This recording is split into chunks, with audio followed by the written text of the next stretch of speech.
তোমাদের সানি সোনাকে নিয়ে না এখন হচ্ছে হেয়ার কাটিং শপে যাবো। হালকা একটু ঠান্ডা লেগেছে তো, সামনেই যেহেতু পুজো আর আমরা বাইরে থাকি, যাই করি না কেন পুজোর দিনগুলোতে হেয়ার কাট করবো না। আর পুজোতে একটু তো সানিক বাবুকে স্পেশাল দেখানো চাই না, তো তার জন্য হচ্ছে হেয়ার কাটিংটা করাতে নিয়ে যাবো। অনেকদিন আগেই হেয়ার কাটিং করাবো ভাবছিলাম, তারপরে মানে এমন একটা সময় যে 15-20 দিন যদি আমি আগে করাই তো ওর যে স্টাইলটা করবো আবার অলরেডি চুলগুলো বড় হয়ে যাবে, স্টাইলটা বোঝা যাবে না। তাই একটু অপেক্ষা করছিলাম যাতে পুজোর আগে আগে একটু কাটতে পারি। আর আজকে যেহেতু বুধবার, আজকেই ভাবলাম একদম পারফেক্ট দিন, কেননা বৃহস্পতিবার আমরা কখনো কাটি না, শুক্রবার হচ্ছে সানিক বাবুর মানে বার্থডে নয়, মানে জন্মের বার আর কি। তো তার জন্য শুক্রবারটা ওকে কাটাই না, শনিবারটাও আমরা একটু স্কিপ করি, যে মঙ্গলবার শনিবার, তো বেশিরভাগ বুধ সোম আর রবিবার এগুলোর দিনেই কাটাই। তো তারপরে তো আবার রবিবার হচ্ছে গিয়ে ষষ্ঠীর শুরু, তো তার জন্য আজকেই হচ্ছে ওকে হেয়ার কাটিং করাতে নিয়ে যাবো। আর সকাল থেকে হচ্ছে হসপিটাল গিয়েছিলাম, 3টে ক্লাস অলরেডি হয়ে গেছে, তো এখন হচ্ছে 1টা থেকে 2টো পর্যন্ত লাঞ্চ টাইম থাকে, তাই এই টাইমটাতে নিয়ে এসে আর 2টো থেকে 3টে পর্যন্ত যে ক্লাসটা থাকে সেটাকে আজকে একটু ছুটি নিয়েছি, কেননা ওকে খাইয়ে হেয়ার কাট করে তারপরে মানে শ্যাম্পু ট্যাম্পু করিয়ে তো লেট হবে।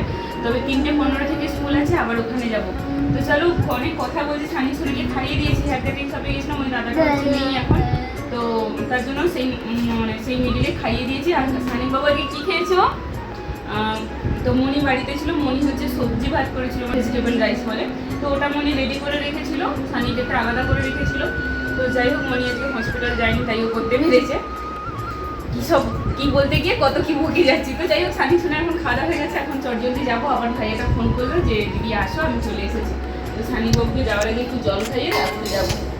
আর আমি ওই জামাটা চেঞ্জ করবো, কারণ আবার হসপিটাল করে বেরোবো, আর আমারও স্নান টান হয়ে গেছে। তো তো চলো আগে সানিকে কাটিয়ে আনি, কেমন লুকটা হয় একটু পরে আবার তোমাদের দেখাবো। তো দেখো, তোমাদের সানি সোনা হচ্ছে হেয়ার কাট করে চলে এসছে। এই বাবা দেখাও, এদিকে এদিকে দেখো একটা জেড করেছে, জেড, আর এদিকে একটা ছোট্ট দুটো বিট দিয়েছে। হিরো হিরো আমাদের।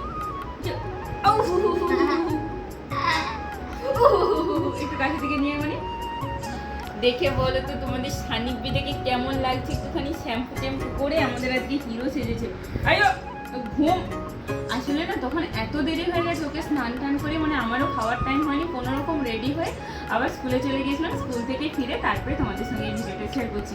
তো বলো মিমিরা, আমাকে একটু এই পূজাতে হিরো হিরো সেজে কেমন লাগছে তোমরা একটু জানিও, মামুরা মিমিরা, ঠিক আছে?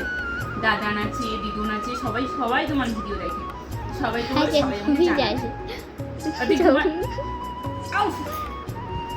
তোমাদের সানি শোনার একটা এই শোনা, হাই কেমন আছো, আরে তুমি কি ভালো আছো, আরে কথা কও না কেন, তুমি কি রাগ করেছো, হাই কেমন আছো, আরে তুমি কি ভালো আছো, আরে কথা কও না কেন, তুমি কি রাগ করেছো।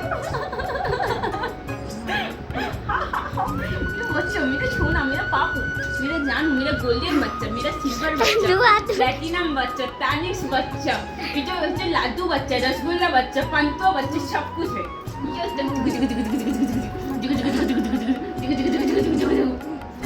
কে যখন চটকাবো, যখন একদম একদম একে আদর করতে ইচ্ছে, তখন যত পারো যে পারো চটকাও, যখন যেমন যে করে চটকাও, যখন যেমন যখন যেমন মজা নিচ্ছে শুধু।